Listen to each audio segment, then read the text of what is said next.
Naglalakihang mga manok dito sa team namin sa Pulumulok. Ang project namin ay magpalabas ng matatangkad na manok at ibabangga namin. Sa ganoy, mas ma-improve namin ang kanilang tangkad at laki. Magandang hapon sa lahat. Pinapakilala po namin ang grupo ng The Pulumulok Giants or TPG. Ako nga pala si Lance Chewan Ortega, ang may-ari kay Oreo at kay Hermoso.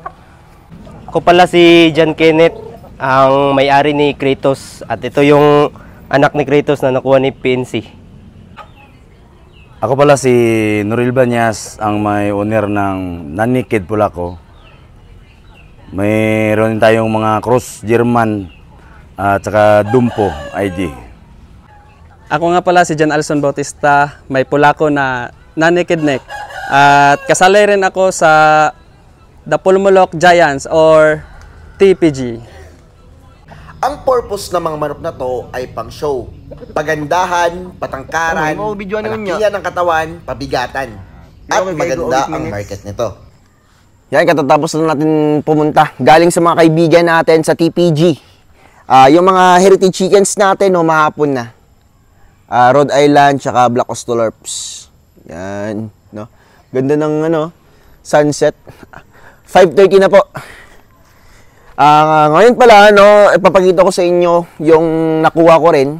Galing ito sa kay tropa natin, si paring John Kenneth. Ito yung anak ni Kratos. No? Magti 3 months to. Ngayong October 7. Yan, matangkad, no? Kasi nga abot niya dito kanina yung feeder cap. No? So ilang level na lang abot niya na yung dulo ng blue limber. Siyempre, higante yung tatay, no? Depende kasi yan sa genes, and yung mga genes na napapalabas din ng malalaki, ipares nyo sa ibang bloodline na nagpapalabas din ng mga malalaki, no? Yun yung purpose din ng grupo namin, para yung mga malalakas naming manok, yan, ibabangga namin. Maglalabas siya ng, siyempre, mas magagandang resulta. Yan, ito naman yung mga Rhode Island Red Show type, tsaka Desi Giant. Yan, sa native natin, darag, which is, sa ngayon, kinokondisyon ko yung mga darag ko na males, roosters natin. Ito yung dinala ko kanina. Yan, si Elastico. Yan, dami tayo dito mga Giants. No? Hindi ko lang masyadong napapakita, kasi nga medyo sensitive siya dito, sensitibo kay Whitey. Ang dami dito mga babae din.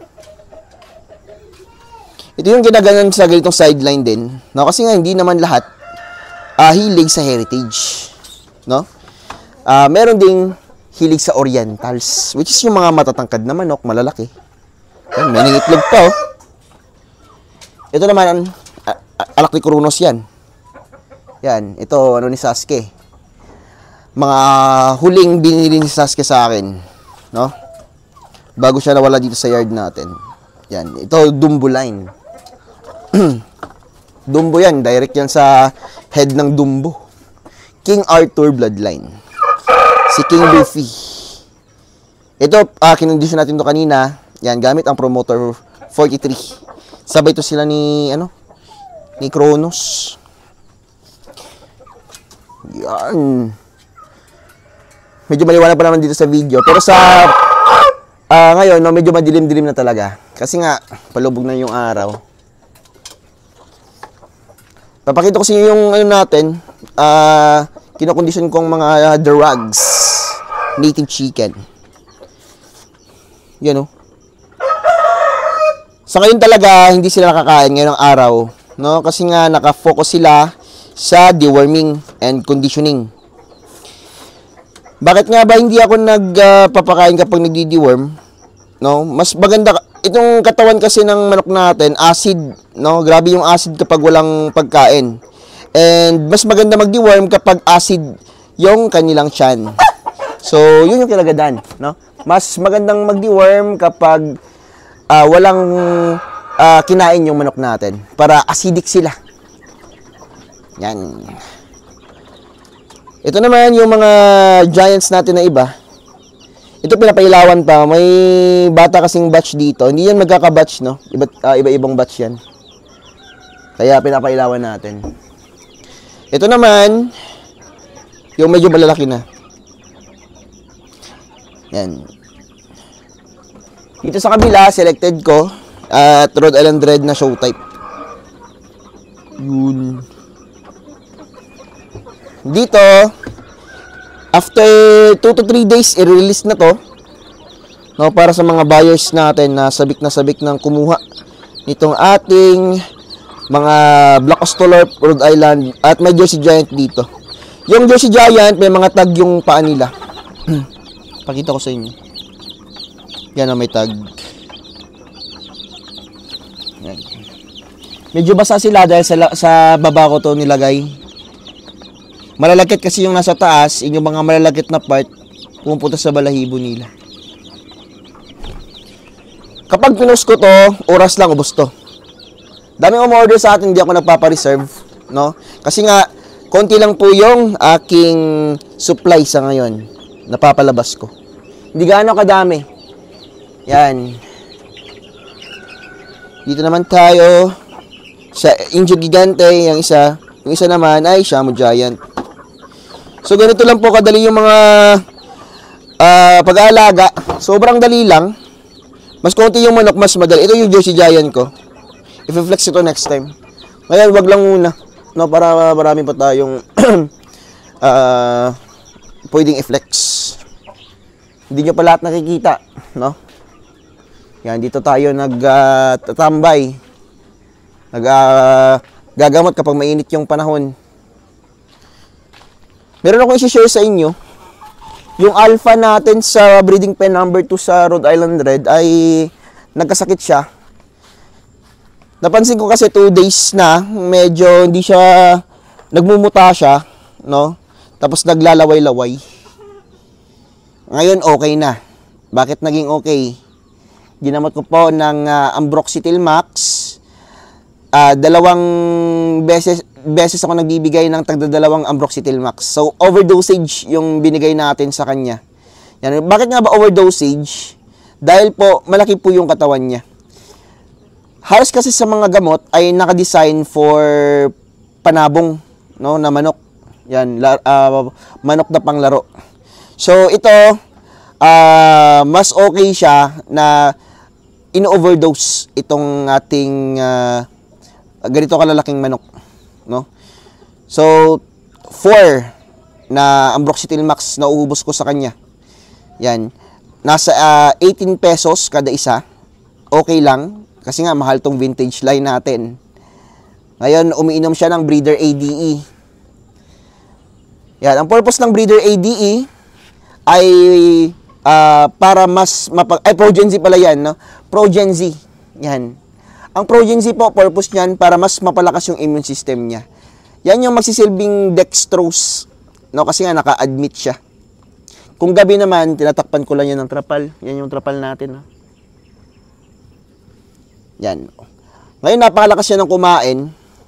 Nung first 2 days, hindi talaga siya kumakain. Ngayon, lakas ng uminom, lakas ng kumain. Yan. Hindi na nagmumuta. Pinaliguan ko rin pala yan gamit yung Zeromite. Daming kuto.